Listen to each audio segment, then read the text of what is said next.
It's all out of control. Out of control.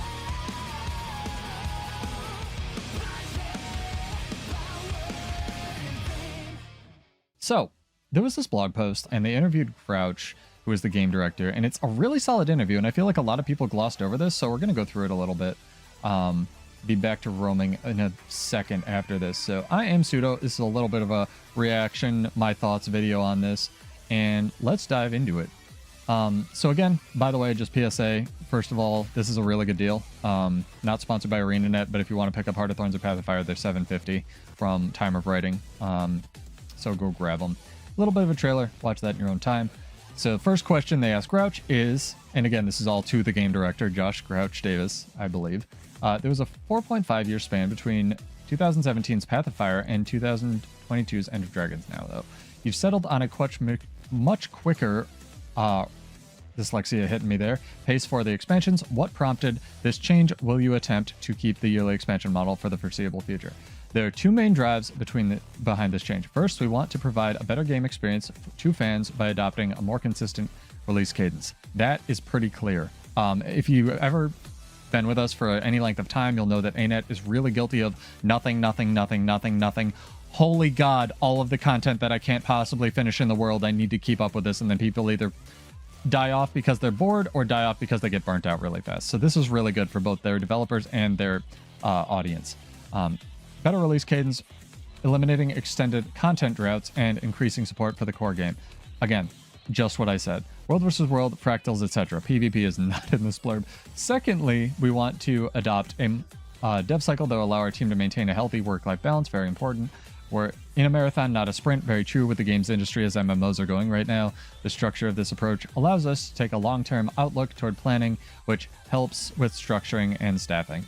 In terms of future, we're actively working on expansion for 2024, expansion 5, and planning one for 2024, and planning one for 2025, expansion 6, which is about as far into the future as we can reasonably foresee. And this, as somebody who works contract work for a large firm, it's generous we're even getting this. So shout out to them for answering this question at all. Second question. You said Secrets of the Obscure was financially successful for arenanet. Can you share? And it was 15% over their last quarterly sales, even though NCSoft themselves were down. Can you share a ballpark of how many developers you've got actively working on Guild Wars 2 content rather than possibly on other projects now? Also, how big is the Steam player base compared to those who play through the regular launcher? And again, if you're wondering, Steam players can play with regular launcher people, but I would advise buying it on the regular launcher, because then your progress will not carry over. So if you're picking it up, definitely pick it up on your preferred method of choice. But be sure about it. So this is a really good second question. They're not beating around the bush here at all. They just fire right in with like the second really important question. So whoever WCCF Tech, kudos to you guys for asking hard questions first.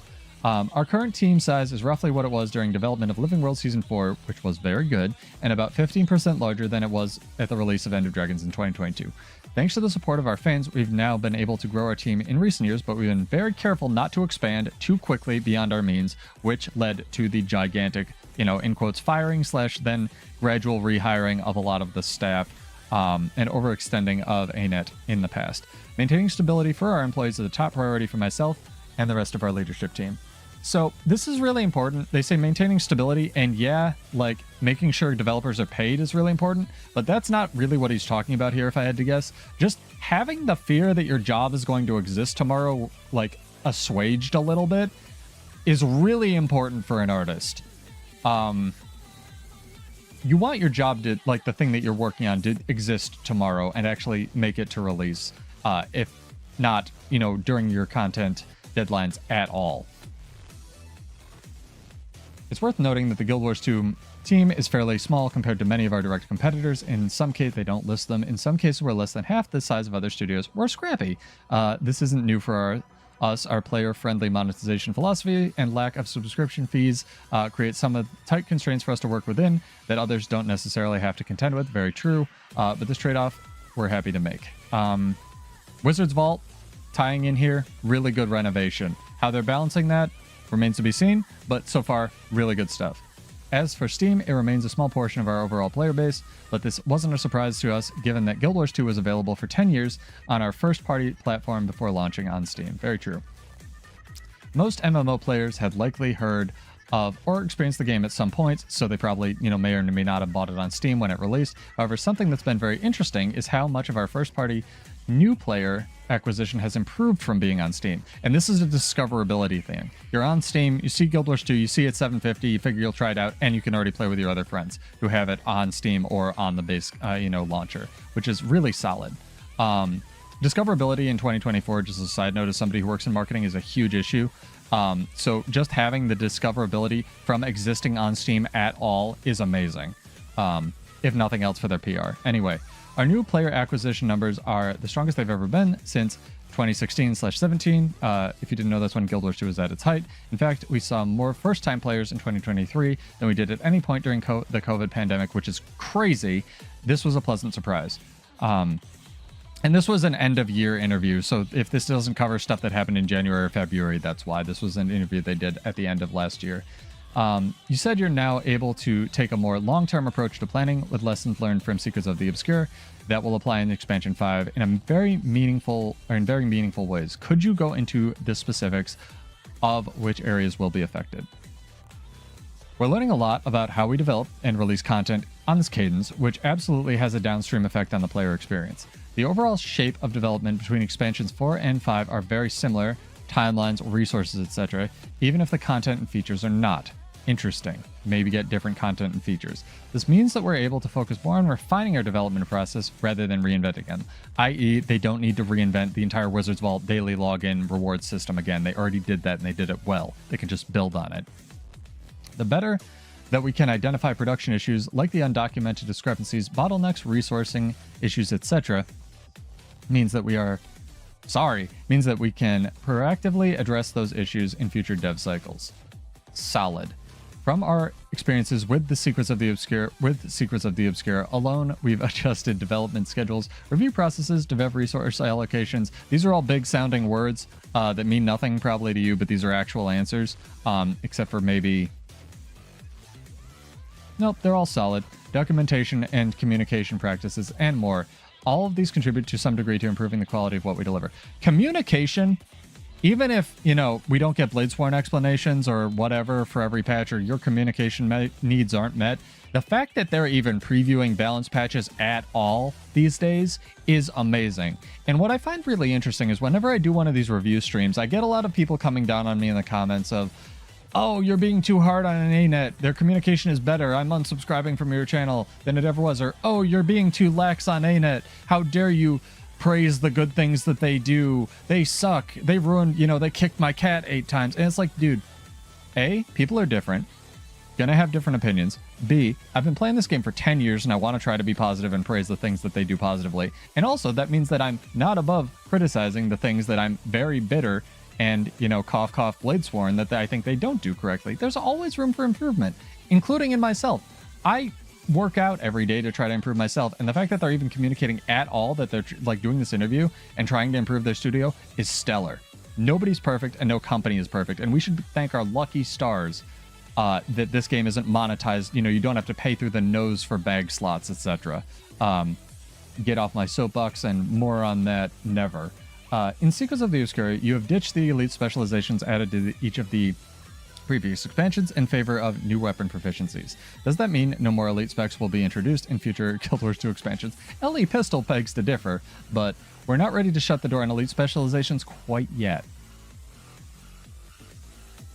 I like it. It's always possible that they'll make a return in a future expansion. For now, we like the flexibility that focusing on weapons offers, and we've proven that we could add new layers of gameplay interaction through just with the weapons themselves. We plan to focus on weapons for our next expansion, but we have a fun surprise in store to keep things fresh and exciting. Hell yeah. And as somebody who would rather see them go back and refine a lot of the existing trait lines and skills to better match what we have these days as far as elite specs and weapon variety and whatnot, I'm both a fan and not a fan of this. I think that more moving parts to play with, always good. but also I would rather them use the moving parts to the best of their ability, cough, cough, things, traits like dual wielding, and find a place for those. But again, nobody's perfect. So we'll see. But this, you know, gives me hope for the build crafting future, right? How did you settle on these specific weapon proficiencies for each class? Also, is the ranger ever going to get a rifle pistol? Somebody plays ranger. I love it. There are many ways. See, everybody's human, even the guy doing this interview, guy or gal. There are many ways to go about designing new kits or abilities. For example, you might start by identifying interesting high-level themes and aesthetics, and then building on the gameplay around those concepts, e.g. a gunslinging necromancer. That's how many of the base professions and elite specializations came to be in Guild Wars 2. This is not the song I thought it was. Thank you, Killer Instinct soundtrack. For Secrets of the Obscure, we chose a slightly different tact, focused on addressing shortcomings in each profession. Like Axe on Thief. No, but for real they did. But except Axe on Thief. But no, for real they did. Mostly. We started the new weapon design process by identifying gameplay gaps in each profession's kit across PvE, PvP, and World vs. World. Oh my god, they mentioned PvP. This included examining high-level roles such as traditional boon support, healing, and damage. Whenever you bemoan that warrior staff sucks, chat, just remember that Thief got Axe. As traditional boon support, healing, and damage, and more niche considerations like non-projectile range damage options for World vs. World, due to the amount of projectiles, hate, bioreflex, and blocks. The goal in all of this is to make more professions usable in a wide variety of contexts. That's fair, especially if Axe Thief, like I was memeing on a little bit, isn't a true projectile, or is at least a little bit less blockable. There's plenty of gaps left for, you know, just because, even if it sucks, just because Axe Thief sucks, doesn't mean they didn't do a good job with the other ones. There's plenty of gaps left for us to address, but we're making good progress between the introduction of weapons mastery training, the latest weapon proficiencies, and our ongoing skills and balance work. We'll see. As for the ranger getting rifle pistol, no comment. You recently conducted the... But he said no comment. He even addressed the question. You recently conducted the weapon proficiencies beta. Community feedback seemed to range from very positive to quite negative. That's how feedback works. Yes, thank you, person asking these poignant interview questions. Depending on the class and weapon edition, can you share any tweaks that will be based on feedback? We're not quite ready to share any news, but we'll be back early next year. We already saw this with the blog post on the feedback. Go watch my video on that. Or just play the weapon. Wizard Vault objectives seem a bit too skewed towards PvP. Is there any chance more PvP objectives can be added to the mix? Are you on drugs, person? Okay, so... here's my first completely pseudo's perspective is completely different from what is this person on about? Does anyone have any comments in chat that the Wizard's Vault seems a little bit too skewed towards PvP? Maybe they mean the weeklies? The only special objectives, and I mean in the special tab in the Wizard's Vault, the ones that give like 500 astral acclaim, are PvE engagements. There's no PvP or World versus World there. It's not like I need to hold a keep for 10 minutes to get 500 astral acclaim. I don't know what this person's talking about, but yes, we plan to continue refining and adding new objectives across game modes for new and existing content alike. God, I'm glad that was literally 2 sentences. I want to just, again, some people you agree with what they ask, and some people you just want to grab and shake. In September, you essentially delayed the alliance system in favor of going live with the long-anticipated World vs. World restructuring. That's, I guess, what we're calling it. Is there any update that you can provide on alliance system? Will it return at some point next year? I am interested in this. The terms world restructuring and alliances are often used by our community interchangeably, despite being very different things. This is true. We don't have a better word for alliances, so we call it alliances because it's one word. Tell us what it's called, please. World restructuring, okay, I guess it's called world restructuring, describes the new team-based world versus world matchmaking system. Okay, so chat, brief aside, if you didn't know, the difference between alliances, which is what it was going to be, and world restructuring, world versus world restructuring, which is what it's going to be now, is that world versus world restructuring, you'll still get to play with your guild, but you won't be able to choose the guilds that you're allied with. And thus far, in the beta, this worked really well. So shout out to them. Maybe more information on that in this answer. But that's the difference. So the terms, again, the terms world restructuring and alliances are often used by our community interchangeably, despite being very different things. World restructuring describes new team-based world versus world matchmaking systems that we've been developing for the past years, while alliances are a subcomponent of that system that allow multiple small, mid-sized guilds to group together for matchmaking. Thank you, God, for clarifying that. As we started digging into the Alliance implementation, it became increasingly clear that Maguma was a fucking problem. Sorry, I'm editorializing. It became increasingly clear that we were on the path to building a system that would largely be duplicative of guilds that are functionally... I can't read. I'm going to need to start this over. As we started digging into Alliance's implementation, should be like an asterisk there, or an apostrophe, it became increasingly clear to us that we were on the path to building a system that would largely be duplicative of guilds and the functionality that they offer. So basically it would be the same as what we already have, because you'd have Maguma 1, Maguma 2, Maguma 6, and they'd just be bullying everybody. Players can already create alliance-like guilds that contain up to 500 players. Yes, they can. Yes, we did that. Now the main downside of this pivot is that not every player has a free guild slot they're willing to use to join a new super guild. This is also fair, and I would really like arenanet, if you're listening, which I know you are, please give us more information on whether or not you can queue to play with your giant guild of 500 people, and whether or not that takes a slot, or if it's an opt-in or opt-out world restructuring guild system. They are very different things, and as a guild leader of 10 years, that is the only piece of information I want, if you can only give one. Please elaborate more on this. We're actively looking into solutions for this that don't require the steep development investment that alliances would.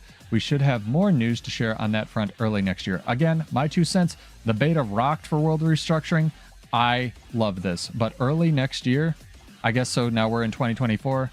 Solid. Cool. Hope it goes live this year. For the new players, navigating through Guild Wars 2's many currencies can be confusing. Yes, it can be. Is there any plan to consolidate them at some point? They've already started doing this, person who doesn't play the game.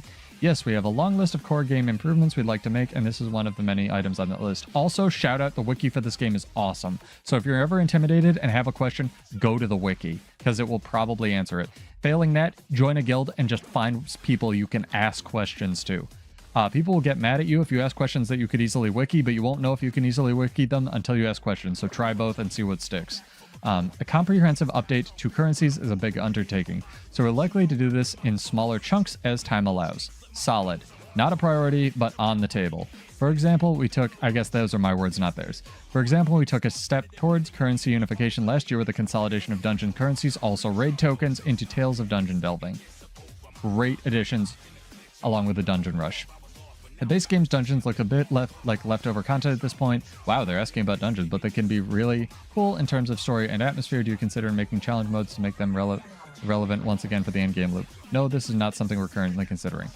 Just answered it. I'm glad they at least answered it. As a follow-up to the endgame topic, could you share which activities you plan to focus on for future improvements and expansion? In the first half of next year, we'll be introducing the Temple of Fabe's Strike Mission Challenge mode. Shout out to mightyteapot, who may or may not have cleared that already. Currently working on it, maybe. And the new 5-player Fractal Dungeon Challenge mode. Beyond that, I think fans will be pretty stoked when they hear about our plans for endgame PvE content in our next expansion. Interesting.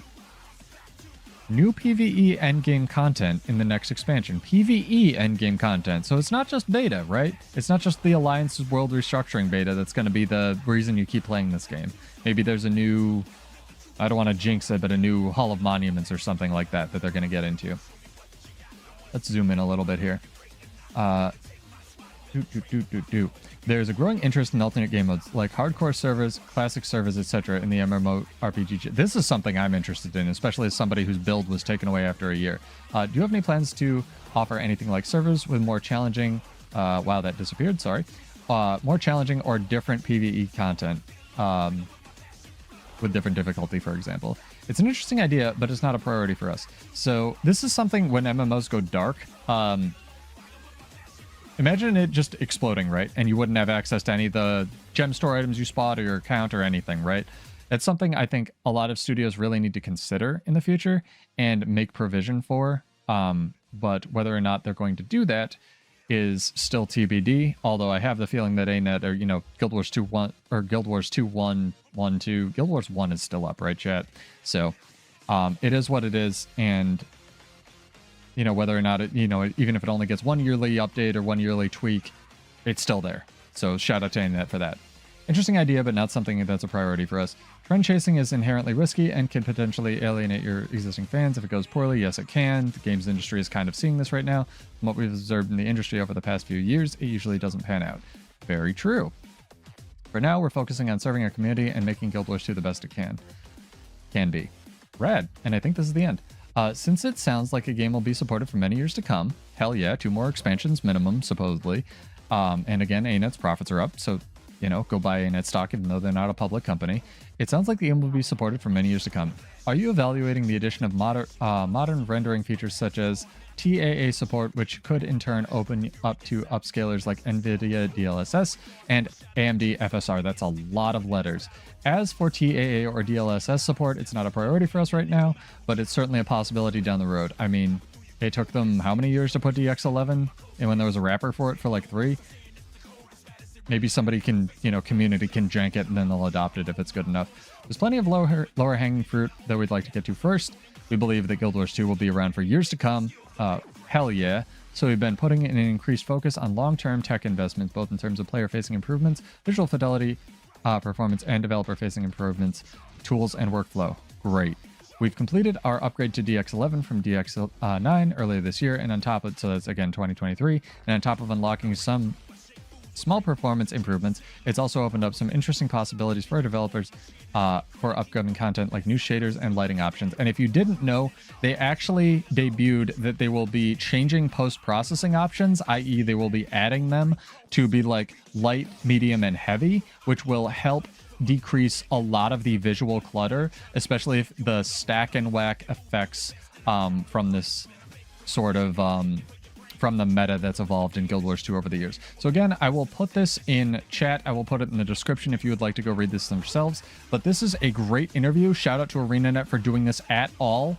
Answering these questions. There's a lot of really good questions. Even the one they just answered, no, we're not considering it. That's a fair answer. They answered them honestly, except for, you know, the runaround ranger question. Really genuinely good to see that ANET is trying to do more things like this with actual communication, with actual questions that aren't just softballed. This is great. I can't emphasize this enough. Things like this that people seem to just skimp over because they're genuinely good or maybe not controversial enough or just boring because it's a wall of text. This is awesome. And I'd love to see, even as a smaller content creator for Guild Wars 2, but somebody who's played this game for 10 years plus, more of this going forward. This is awesome. So go check it out if you have an interest in any of this. Shout out to arenanet again for doing this. But yeah, that's my little pocket review of this. Excited to see that Elite Specs, they actually answered that and they're maybe not dead. I have my own speculations, but, you know, tune into my streams for what those might be as far as Elite Specs and build stuff goes. I'm SotO. This is an awesome piece of writing, and I will see you guys for more of these and see you in Tyria. Peace out.